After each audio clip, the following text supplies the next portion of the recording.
Hello साथियों, मैं आप सभी का हार्दिक अभिनंदन करती हूँ आपके अपने यूट्यूब चैनल एक लेटेस्ट एजुकेशन पर। तो आज हम डीएसएसबी, पीआरटी और अल्टीग्रेड, टीजीटी, पीजीटी इन सारी भर्तियों आज हम बात करने जा रहे हैं ना। ये वाली भर्ती अभी आपको देखने को मिलने वाली है, 2-4 दिन में इसका नोटिफिकेशन भी आने वाला है। तो ये सब भर्तियां हमारे समक्ष आने वाली है। तो आज हम उसी के विषय में जानकारी करेंगे और हम जानेंगे अपने विषय में बेसिक थोड़ी सी जानकारी, है ना। थोड़ी सी जानकारी हम जानेंगे बेसिक वाली, हमें क्या पढ़ना चाहिए जिससे हमारा पेपर आसानी से हमें आसानी से कवर भी हो जाए। और हमें सबसे पहले क्या होनी चाहिए, सबसे पहले सीढ़ी पर चढ़ने के लिए हमें बेसिक नॉलेज जरूरी होती है। सबसे पहले हमें बेसिक जान लेना है ना। तो आज हम उसी पर बात करने जा रहे हैं। चलिए, तो आज हम जानेंगे, सबसे पहला टॉपिक होगा हमारा, जब हम हिंदी साहित्य पढ़ेंगे, एक साहित्य में पढ़ेंगे हम और हम एक दूसरा भाग पढ़ेंगे व्याकरण वाला, है ना। तो साहित्य में हमें क्या पढ़ना है, ये सबसे थोड़ी सी जानकारी आज हमें जाननी है ना, बेसिक वाली। तो सबसे पहले तो टॉपिक रखेंगे हम उसमें साहित्य में। सबसे पहला टॉपिक होता है हमारा क्या, हिंदी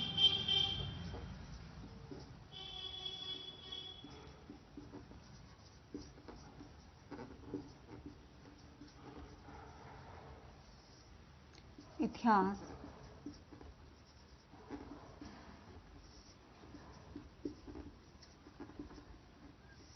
लेखन की परंपरा।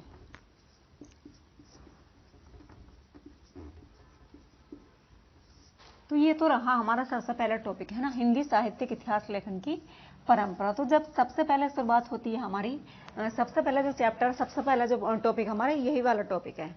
तो सबसे पहले हम पढ़ेंगे हिंदी साहित्य लेखन की, हिंदी साहित्यिक जो इतिहास लिखा गया उसके बारे में आज हम उसी की टॉपिक पर बात करने जा रहे हैं। तो इतिहास के बारे में मैं बताऊं तो इतिहास तो काफी समय से ही रहा होगा। इतिहास जब जब भी लोग रहे हैं तो इतिहास तो उनके बारे में रहा ही है।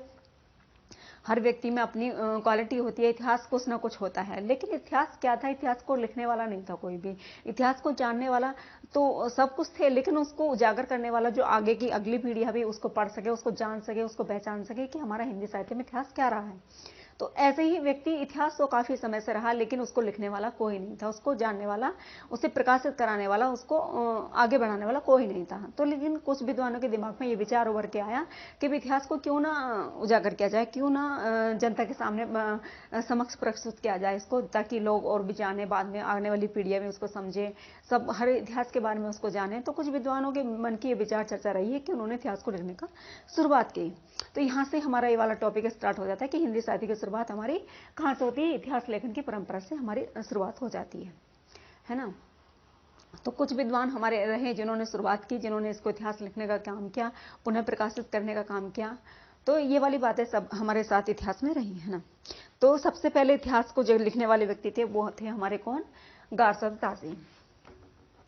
सबसे पहले कवि रहे हमारे गारसा दा तासी। तो इन्होंने सबसे पहले व्यक्ति ये रहे हमारे, इन्होंने फ्रेंच भाषा से इसकी शुरुआत की। इतिहास लिखने की शुरुआत हमारी किससे की, इन्होंने फ्रेंच भाषा में एक इतिहास लिखा, the Stuart, the literature and the Hindustani, है ना। फ्रेंच भाषा में उसको लिखा और उन्होंने सन 1839 ईस्वी से इसकी शुरुआत की। पहला प्रकाशन हमारा इसी में। तो इतिहास लिखा गया हमारा गारसा तासी का पहला इतिहास हमारा रहा the literature and the Hindustani, है ना। तो 1839 ईस्वी में इसका क्या हुआ, पहला प्रकाशन आया, पहला प्रकाशन आया। और 1847 ईस्वी में इन्होंने इसका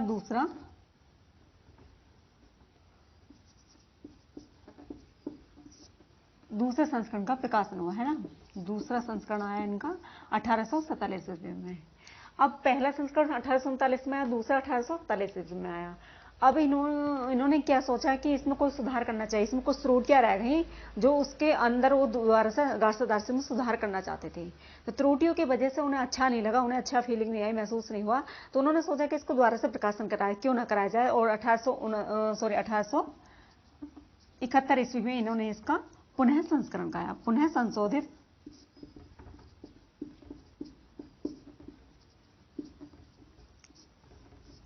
संस्करण प्रकाशित किया,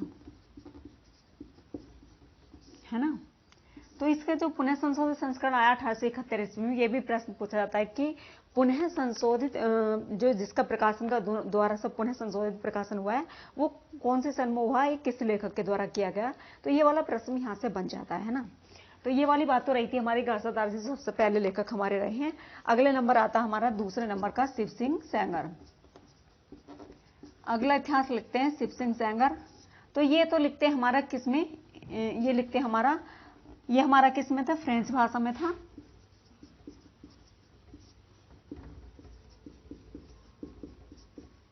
हिंदी का सबसे पहला इतिहास लिखा जाने वाला कौन सी भाषा में था, तो वो फ्रेंच भाषा में था। दूसरा आता है हमारा हिंदी में।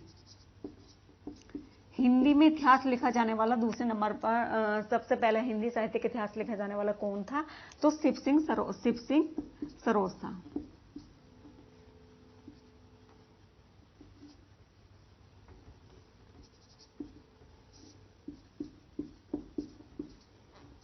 तो ये शिव सिंह सरोज लिखा गया दूसरे नंबर पर, यानी कि हिंदी पहला फ्रेंच भाषा में, दूसरा हमारा हिंदी भाषा में किसने लिखा, शिव सिंह सेंगर ने। यानी कि प्रश्न बन जाता है सबसे पहला हिंदी साहित्य में लिखा जाने वाला इतिहास कौन सा है, तो शिव सिंह सरोज है ना। तो 1883 में इसका प्रकाशन हुआ। 1883 में इसका क्या हुआ, प्रकाशन हुआ। ये प्रकाशित कौन से सन में हुआ, 1883 में इसका प्रकाशन हुआ। अगले नंबर आते हैं हमारे जॉर्ज ग्रियर्सन जी। तीसरा नंबर आता हमारा जॉर्ज ग्रियर्सन का।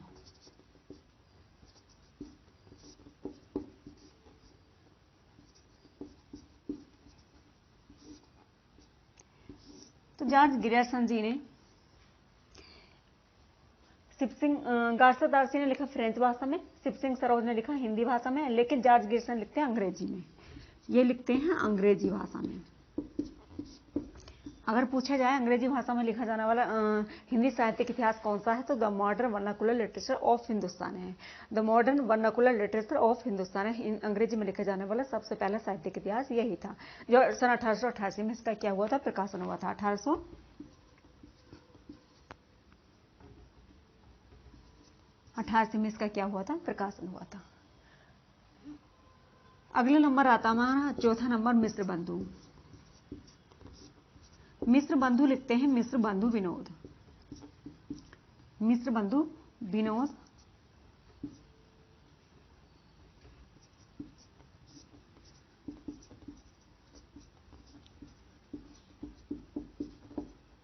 सारे साहित्यिक इतिहास ऐसे रहे जिन्होंने इतिहास लिखा, बहुत ज्यादा इतिहास लिखा, काफी सारा इतिहास लिखा गया, मैं सोचती हूँ।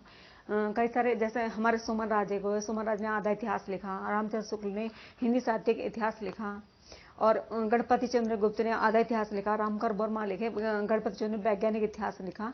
तो ये सारे इतिहासकार हमारे ऐसे रहे जिन्होंने इतिहास को उजागर किया, इतिहास को फिर से लिखने का काम किया, इतिहास को अच्छे से इतिहास प्रकाशित भी कराया उन्होंने। तो ये तो सब जानकारी थी हमारी साहित्यिक इतिहास में, जो सबसे पहला पॉइंट टॉपिक था हमारा ये नंबर 1 का। अब अगले नंबर टॉपिक 2 पर चलेंगे हम, है ना।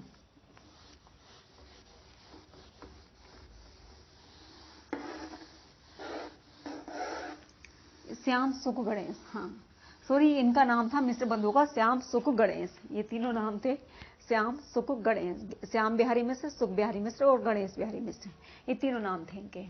तो अगला टॉपिक था हमारा नामकरण। दूसरा नंबर पर आता हमारा नामकरण। तो ये था हमारा नामकरण। नामकरण के आधार पर हम देखेंगे, देखिए सबसे पहले बहुत सारे विद्वानों ने यहाँ पर भी अलग अलग मत दिए, अपने अलग अलग व्याकरण, अलग अलग नामकरण किया है, अलग अलग अपने मतों के अनुसार। जैसे कि रामचंद्र शुक्ल ने अलग दिया है, मिश्र बंधु विनोद ने अलग दिया है, गणपति चंद्र जी ने अलग दिया है, रामकर वर्मा ने अलग अलग अपने टाइम बताए, है ना। तो इन्हीं के बारे में अभी हम जानेंगे।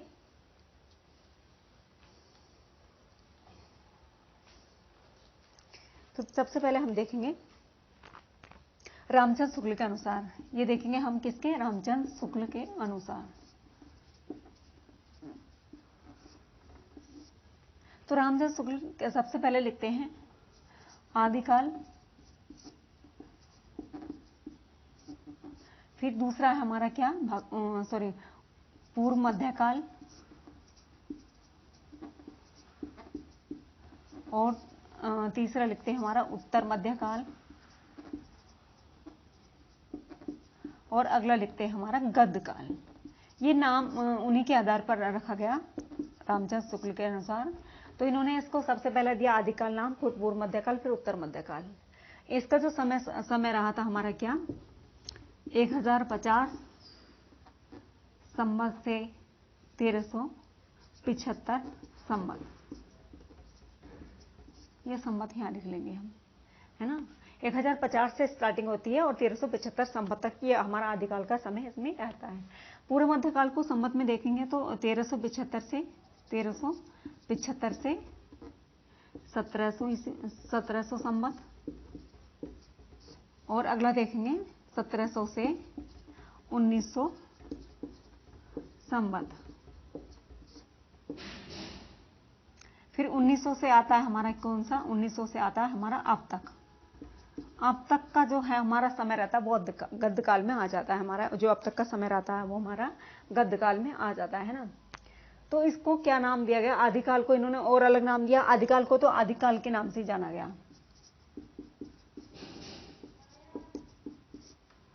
है ना।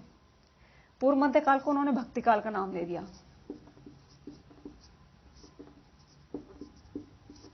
फिर उत्तर मध्यकाल को उन्होंने रीतिकाल का नाम दे दिया। गद्य काल को उन्होंने क्या नाम दिया, आधुनिक काल दे दिया। इसका नाम दे दिया आधुनिक।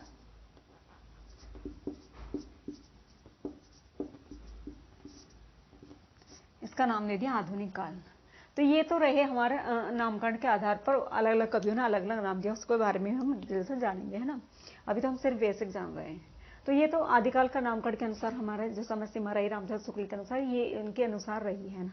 ये तो दूसरा टॉपिक था हमारा, ये हमारा नामकरण के आधार पर। अब आगे देखेंगे हम क्या रहेगा अगला टॉपिक हमारा। अगला 30 नंबर का टॉपिक है हमारा कालों को जानेंगे, या फिर सबसे पहले कवि हमारे कौन रहे हैं, किसने सबसे पहले कवि को किसने माना है। तो ये सारी बहुत सारी चीजें इसमें। सबसे पहले आप देखेंगे हम आदिकाल, फिर हम भक्तिकाल, फिर रीतिकाल, फिर आधुनिक काल। तो आदिकाल में पहले हम जान लेते हैं। तो आदिकाल में हमारा क्या क्या रहा है। आदिकाल में जैसे कि हमारा सबसे पहला अपभ्रंश काल आ जाता है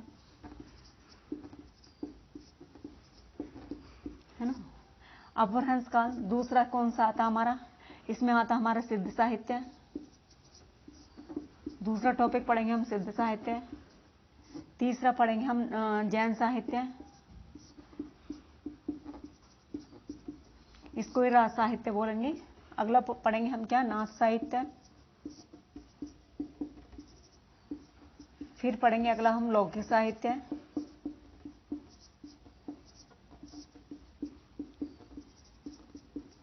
फिर अगला पढ़ेंगे हम नाथ साहित्य, सॉरी गद्य साहित्य।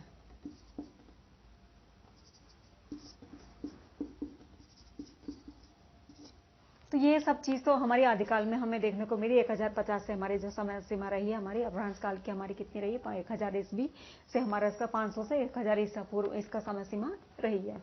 सिद्ध साहित्य हमारा गौतम बुद्ध से रिलेटेड, इसमें बहुत सारी चीज़ें हैं। 84 सिद्धों की इसमें दिखाया गया है, इसमें 84 सिद्धों की बात की गई है। जैन साहित्य हमारे महावीर प्रसाद, सॉरी आचार्य जैन महावीर प्रसाद के बारे में बहुत सारे इसमें जानकारी करेंगे हम।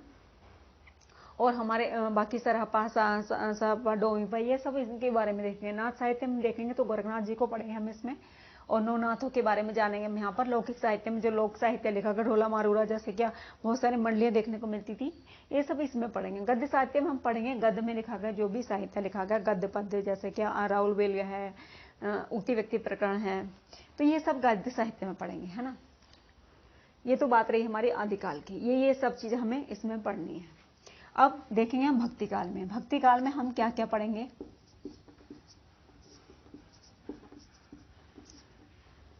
तो भक्तिकाल को दो भागों में बांटा गया। एक तो निर्गुण में निर्गुण को रखा गया इसमें, निर्गुण भक्ति काव्य धारा। दूसरा था हमारा सगुण भक्ति काव्य धारा।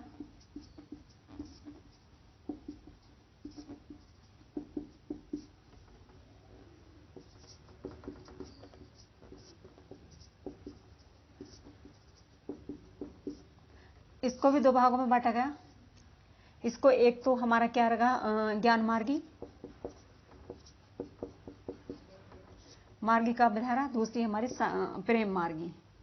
जो जिन्होंने ज्ञान को मार्ग को अपनाया और दूसरे हमारे जिन्होंने प्रेम को मार्ग को अपनाया। तो ये प्रेम मार्गी कहलाए, ज्ञान को अपनाने वाले ज्ञान मार्गी कहलाए और प्रेम को मानने वाले प्रेम मार्गी कहलाए। भक्ति काल सगुण को भी दो भागों में बांटा गया, एक तो राम भक्ति और दूसरा हमारा कृष्ण भक्ति। इनको भी दो भागों में रखा गया, कृष्ण भक्ति को राम प्रेम ज्ञान मार्गी, निर्गुण को दो भागों में रखा, सगुण को भी दो भागों में, ज्ञान राम भक्ति और कृष्ण भक्ति। राम भक्त वाले राम के भक्ति करने वाले राम भक्त कहलाए, कृष्ण की भक्ति वाले करने वाले कृष्ण भक्त कहलाए, है ना। तो ये तो इन दो चीजों में इसको मैं अगले उसमें बहुत अच्छे से डिटेल में आपको बिल्कुल एक एक पॉइंट क्लियर कराऊंगी। तो अभी मैंने सिर्फ बेसिक आपको बता रही हूँ मैं। चलिए अब रीतिकाल में देखेंगे। रीतिकाल में हम क्या पढ़ेंगे? रीतिकाल में स्टार्ट होती है हमारी चिंतामणि द्वारा। चिंतामणि से हम स्टार्ट करेंगे रीतिकाल को, और बहुत सारे कवि हैं उसमें जिसमें हम उनमें जानेंगे। फिर अब आता है हमारा आधुनिक काल। आधुनिक काल में हम पढ़ेंगे जैसे कि बहुत सारे कवि हमारे भारतेंदु युग पढ़ेंगे, इसमें हम द्विवेदी युग पढ़ेंगे, छायावादी युग। आधुनिक काल में जैसे क्या देखेंगे अभी हम,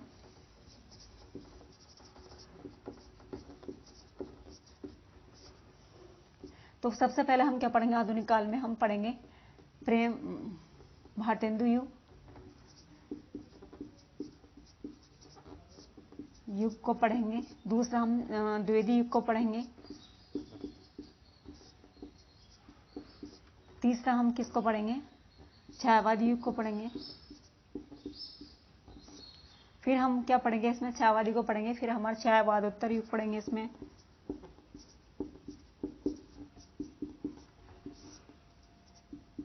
फिर हम क्या पढ़ेंगे इसमें? प्रयोगवाद पढ़ेंगे हम इसमें। फिर प्रयोगवादी प्रगतिवादी को पढ़ेंगे। प्रगतिवाद को पढ़ेंगे हम इसमें। फिर नई कविता पढ़ेंगे हम इसमें। ये तो सब चीजें थी हमारे आधुनिक काल में। फिर आधुनिक काल में हमारा गद्यखंड आ जाता है इसमें। इसमें बहुत सारा हम गद्यखंड है, जैसे इतिहास हो गया, सॉरी नाटक हो गया, उपन्यास हो गया, हमारी जीवनी हो गई, यात्रा वृत्तांत हो गए। ये बहुत सारी चीजें इसमें इंक्लूड की गई। बहुत सारी चीजें हमें इसमें आधुनिक काल में हमें पढ़नी होती है। तो मेन पॉइंट तो हमारे थे भारतेंदु, द्विवेदी, छायावादी, प्रयोगवाद, प्रगतिवाद, नई कविता। ये सब पढ़ना हमें आधुनिक काल में। तो साहित्य में सिर्फ यही चीजें हमें पढ़नी है और अच्छे से हमें इसको रिवाइज भी करना, ताकि हम अच्छे से इसको कवर कर जाएं। अभी मैं सिर्फ बेसिक आपसे बात की थी, इसमें डिटेल में बहुत सारा जानने के लिए बहुत कुछ है। और आप हमसे अपना बैच के लिए अपना एडमिशन चाहते हैं तो हमारे जो है इस नंबर पर व्हाट्सएप करें 9897100893 पर। हमारा व्हाट्सएप नंबर है ये। इस नंबर पर व्हाट्सएप करें। आप अपना एडमिशन लेना चाहते हो तो यहाँ से आप अपना एडमिशन ले सकते हो। और आपको नोट्स वगैरह चाहते हैं तो भी इसी नंबर पे आपको नोट्स भी मिल जाएंगे। तो क्लास कैसी लगी मुझे आप कमेंट बॉक्स में जरूर बताएं। और मैंने सिर्फ बेसिक आपको समझाया था, और आगे चल के हम पूरा एक एक पॉइंट को क्लियर करेंगे, बिल्कुल मेन पॉइंटों के साथ साथ, ताकि आपको अच्छे से अपना सब्जेक्ट जो है आराम से कवर हो जाए। पहली बात तो ये होती है, सबसे पहले हमें बेसिक जरूरी होता है, ताकि बेसिक हमारा कॉन्सेप्ट में आ जाए ना, तो हम आराम से पढ़ने में कोई दिक्कत नहीं होती है फिर। तो यही वाली बात थी। तो आज हमने ये सब जाना बेसिक को। और आप वीडियो कैसी लगी बताएं मुझे। वीडियो को शेयर करें, लाइक करें। Thanks for watching. Thank you.